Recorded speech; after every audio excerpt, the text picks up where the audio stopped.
Hello, मेरा नाम गणेश यादव है और मेरे चैनल का नाम जीटीवी है।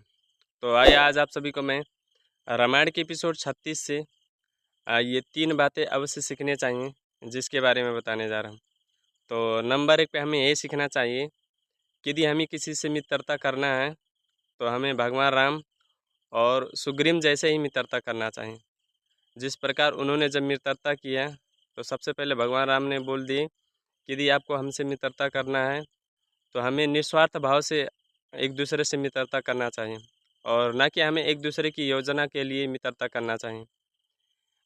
यदि हम एक दूसरे से मित्रता योजना के लिए करते हैं तो मित्रता नहीं होता है और एक किस्म का व्यापार होता है। तो इसीलिए भगवान राम सुग्रीव को समझाए कि यदि हमें मित्रता करना है तो एक दूसरे के प्रेम बांटना चाहिए, एक दूसरे से प्रेम करने के लिए मित्रता करें।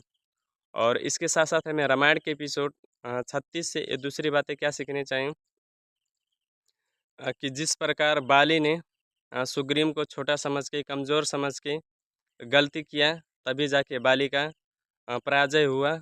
तो उससे हमें यही सीखना चाहिए कि कभी भी हमें अपने शत्रु को छोटा अथवा कमज़ोर नहीं समझना चाहिए, अन्यथा वही हमारा पराजय का कारण बनेगा।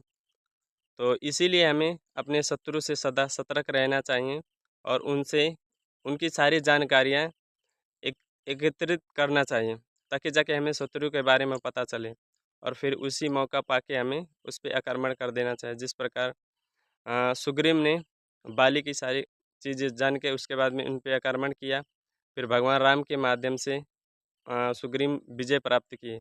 तो उससे हमें ये सीखना चाहिए और इसके साथ साथ हमें रामायण के एपिसोड 36 से ये तीसरी बातें क्या सीखनी चाहिए कि जिस प्रकार माता सीता को जब रावण लंका के तरफ ले जाने लगा तो माता सीता ने भगवान राम को जल्दी से उनकी बारे में जानकारी हो अथवा उनके बारे में पहचान हो, इसीलिए उन्होंने जगह जगह पे बहुत सारे आभूषणें फेंकते चली गईं।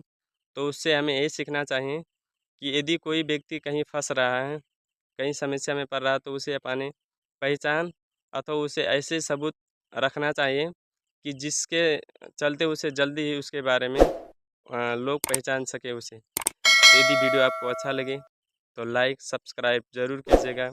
धन्यवाद। सीताराम।